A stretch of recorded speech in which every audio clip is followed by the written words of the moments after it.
ये जब तक स्टूडेंट का प्रोटेस्ट रहा तब तक ठीक था। आज की डेट में वो खाली स्टूडेंट्स का प्रोटेस्ट नहीं रहा, वहां पे आगजनी की जा रही है, तोड़फोड़ की जा रही है, गाड़ियों में आग लगाई जा रही है। कौन है? स्टूडेंट्स हैं क्या? আচ্ছা এরা কারা যারা সরাসরি মুখ্যমন্ত্রীর পোস্টারে লাথি মারছে, মুখ্যমন্ত্রীর ছবিতে লাথি মারছে? এরা কারা? আর যারা ছাত্র আন্দোলনে গিয়ে সরকারি সম্পত্তি নষ্ট করছে তারা কারা? তারা কি আদৌ ছাত্র? মোটেও না ভাই, এরা ছাত্র হতে পারে না। কেননা একটা ছাত্র জানে যে রাজ্যের মুখ্যমন্ত্রীর প্রতি কিভাবে দৃষ্টি রাখা উচিত, রাজ্যের মুখ্যমন্ত্রীকে কিভাবে দেখা উচিত, একটা ছাত্র সেটা ভালোভাবেই জানে। সে টিএমসি পার্টির হোক, সিপিআইএম এর হোক কিংবা কংগ্রেসের ছাত্র হোক, যে কোনো ছাত্র ভালোভাবেই জানে যে রাজ্যের মুখ্যমন্ত্রীকে কোন নজরে দেখা প্রয়োজন। আর সব থেকে বড় কথা, কোনো ছাত্র কোনোদিন সরকারি সম্পত্তি নষ্ট করবে না। ওটা যতক্ষণ ছাত্র আন্দোলন ছিল ততক্ষণ ঠিক ছিল।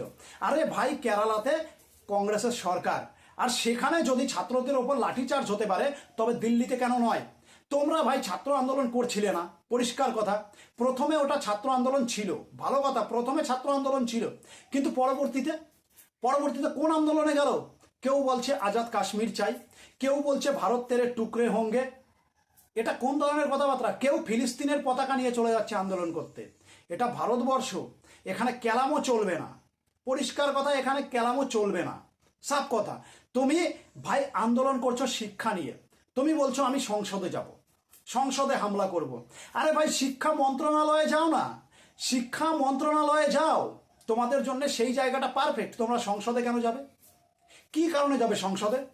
কি লাভ আছে সংসদে গিয়ে? সংসদে কি পড়াশোনা করানো হয়? সংসদের থেকে কি প্রশ্ন তৈরি হয়? নিশ্চয়ই না। শিক্ষা মন্ত্রণালয়ে যাও না।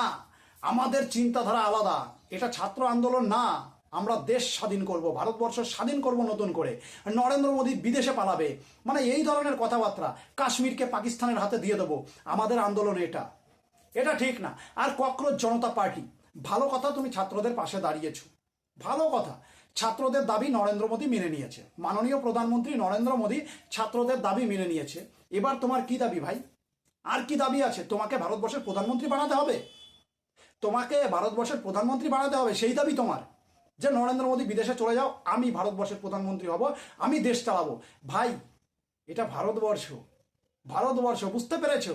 ওই বাংলাদেশ কিংবা নেপাল নয় যে যা ইচ্ছা তাই করে দিলাম, কেউ কিচ্ছু বলবে না। তোমরা কি ভেবেছিলে এই ছাত্র আন্দোলনটা যদি আরো গভীরভাবে হতো, এই ছাত্র আন্দোলন যদি আরো গভীরভাবে হতো, তবে ভাই আরেকটা আন্দোলনের উত্থান হতো, ছাত্র আন্দোলনের বিরুদ্ধে আরেকটা আন্দোলনের উত্থান হতো, ভারতবর্ষ দেশকে বাঁচানোর জন্য আরেকটা আন্দোলন হতো। তোমরা এটা বোঝনি ভাই? হতো। তোমরা যেতে সংসদে, তারপরে টের পেতে যে আরেকটা আন্দোলন কোথার থেকে আসছে। আর তোমাদের আন্দোলনে যদি 1 লাখ লোক হতো, ভারতবর্ষেও এই দেশটাকে বাঁচানোর জন্য কয়েক লাখ মানুষ গিয়ে তোমাদের সামনে দাঁড়াতো।